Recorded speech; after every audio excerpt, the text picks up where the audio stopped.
Well, as the war in Gaza approaches its 2-year anniversary, there's suddenly a prospect of peace. It might be a slim prospect, but Donald Trump's peace plan does look like bringing everyone back to the negotiating table at least. Hamas has expressed a willingness to release all Israeli hostages and even transfer power if certain conditions are met. There will still be enormous difficulties here. Hamas will want Israeli forces out of Gaza completely. Israel won't want that. Hamas will want some ongoing role in a transitional authority, and that won't be acceptable to Israel or the US. But there is now at least some space for negotiation, a willingness to talk. Now, before Hamas responded to Donald Trump's proposal, I spoke to the Palestinian Authority's Deputy Foreign Minister, Omar Awadallah, for a sense of how the Palestinian people and the authority itself feel about this plan. I'm David Speers on Ngunnawal Country at Parliament House in Canberra. Welcome to Insiders on Background. Dr. Omar Awadallah, thank you so much for joining us. Look, can I start by asking, do you support this peace plan? Hi, and thank you for having me. Actually, we welcomed this plan because this plan is about ending the war, ending the famine, man-made famine by Israel, and this will stop the forcible transfer of our people. And those were our priority since the beginning of this aggression against our people and genocide. So we welcome the effort of Mr. Trump, but we believe that there is a lot of things that we need to discuss and to have details on that plan. This plan needs many action plans to be implemented, but what is clear in that plan is this war should stop immediately. That's why we are supporting this line, and we've been supporting this since the beginning of this war. Adding to that, we went to the Security Council, to the General Assembly, to all the international community to stop this war on our people. But is it fair to say you support some elements of the plan, most specifically the ceasefire, but there are other elements you're not supporting? It's not like this, but we have the plan. We welcome that plan. We believe that we need to engage and work on it.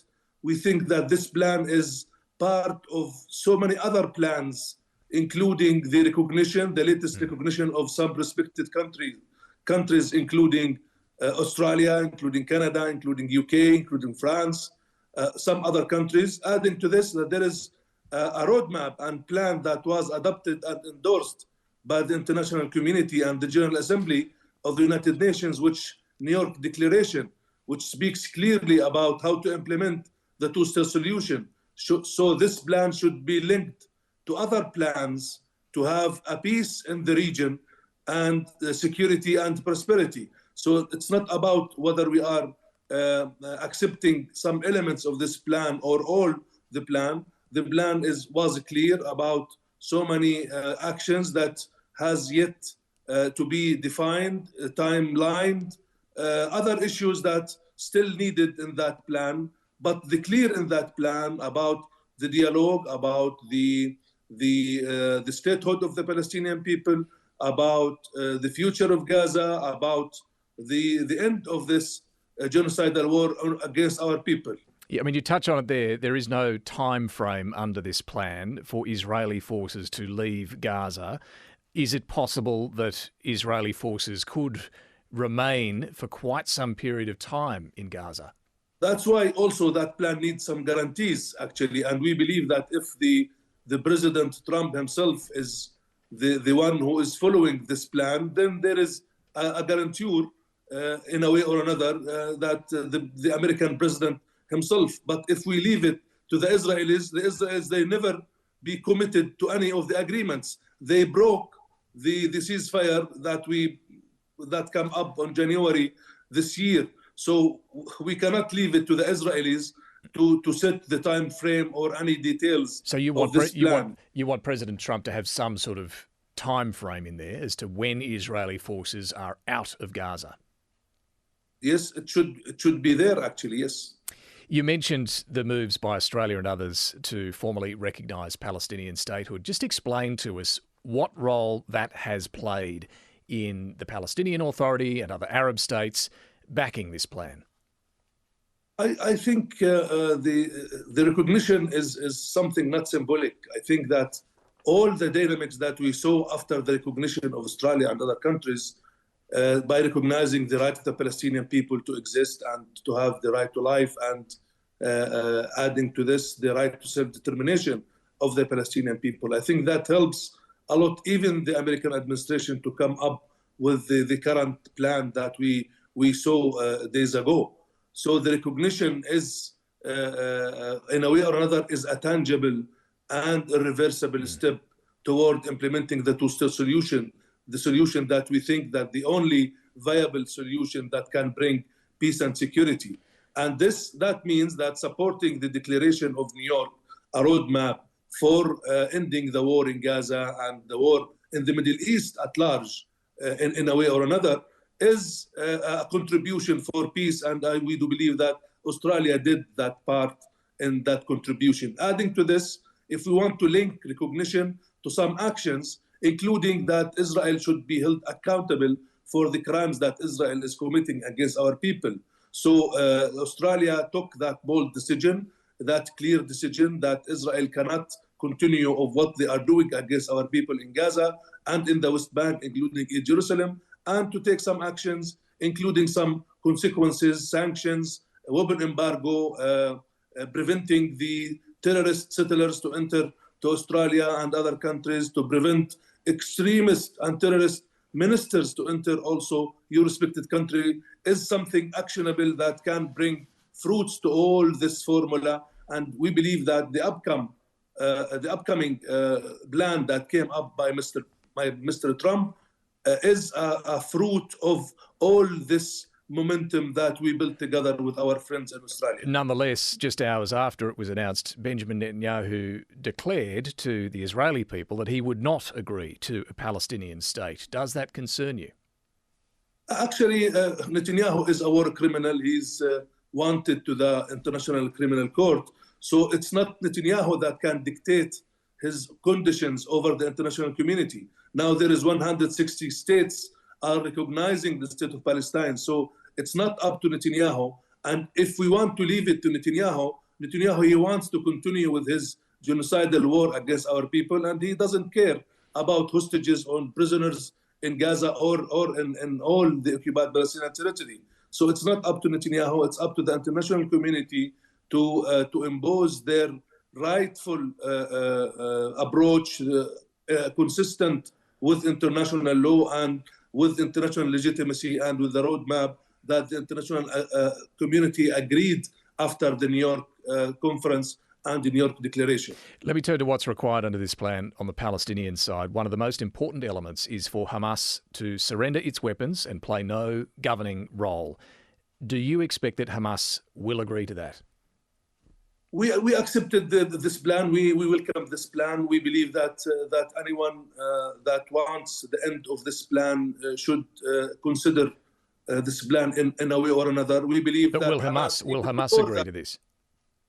I think that before that, Hamas accepted that they will have no role in controlling Gaza, or they accepted the Arab Islamic plan, where it was clear also about Hamas weapon and Hamas presence in Gaza and their role in the day after. So it's nothing new that Hamas will not govern in Gaza, because the only legitimate government is the PLO itself and its government that will govern in Gaza and will have security in Gaza, because we have one principle, that this is a Palestinian land, one state, one government, one law, and one gun. But it's one thing for you to say that. We have not heard Hamas say that, though, have we?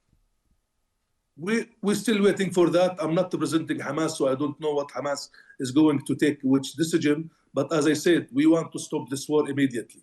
Well, how much support do you believe there is amongst the Palestinian people for Hamas? I don't know, actually. As I said, I'm not supporter of Hamas. I don't know how much they are there, people that still think that Hamas is to be supported in the Palestinian society. But Hamas is a political movement, is a faction of the Palestinian faction. So there will have so many Palestinians that they still think that Hamas is a party that they should be there and part of the Palestinian society and the Palestinian political system. And isn't this part of the problem? Because also, while Palestinian people, many of them may feel that way, there's also concern about the Palestinian Authority. It is seen as corrupt. Mahmoud Abbas was elected some 20 years ago on a 4-year term and is still there.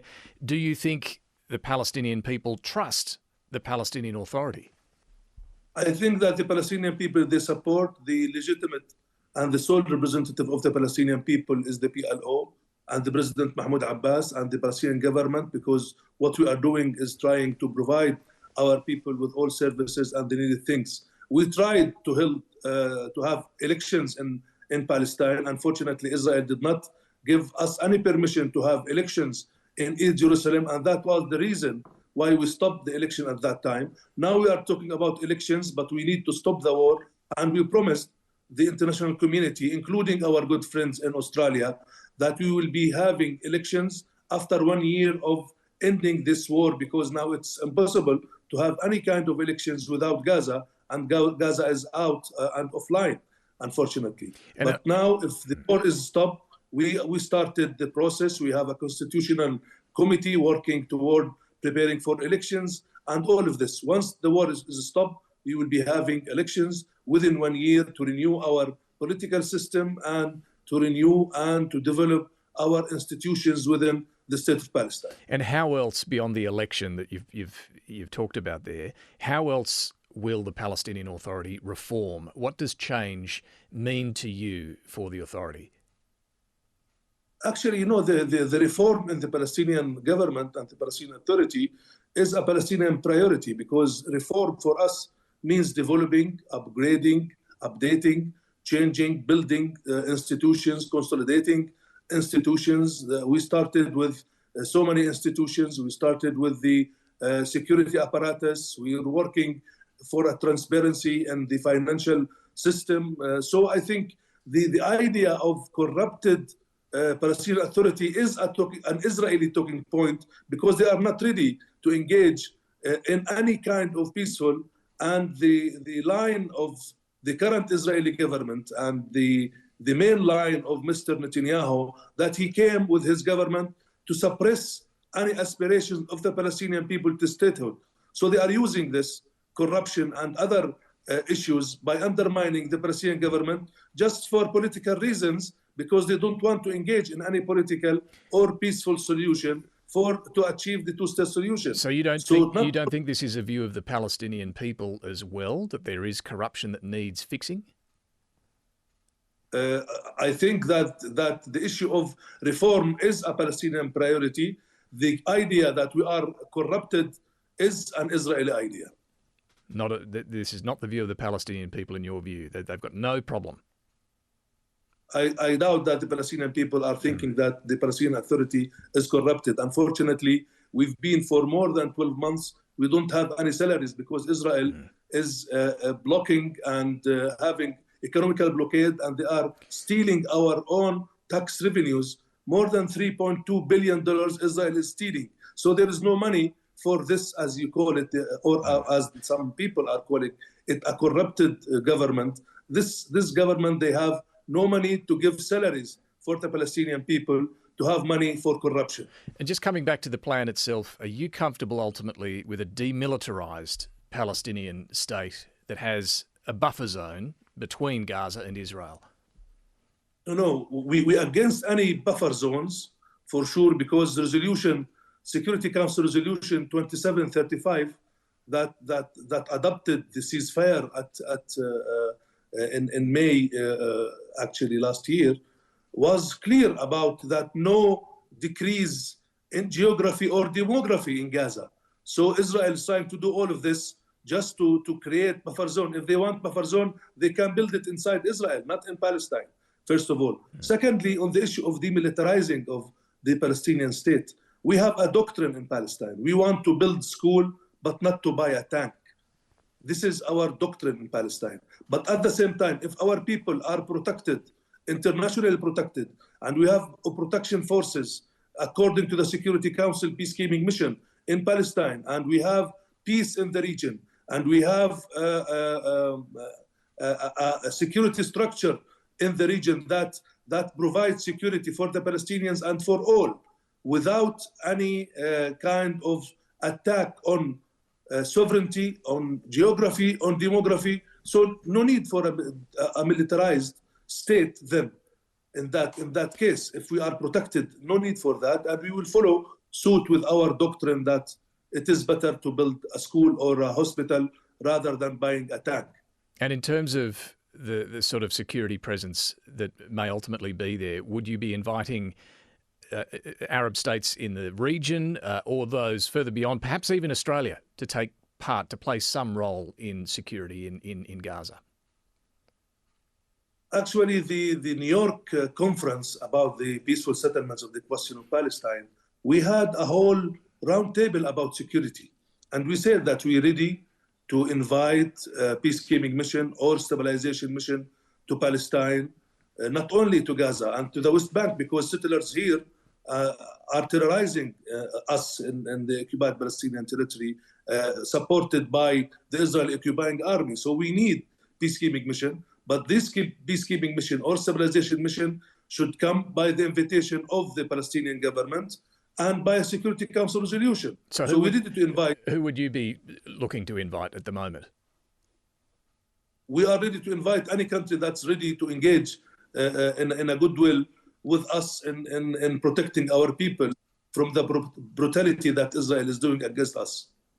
But will this ultimately be a transitional authority that makes some of these decisions before you do get to the point of having an elected Palestinian government?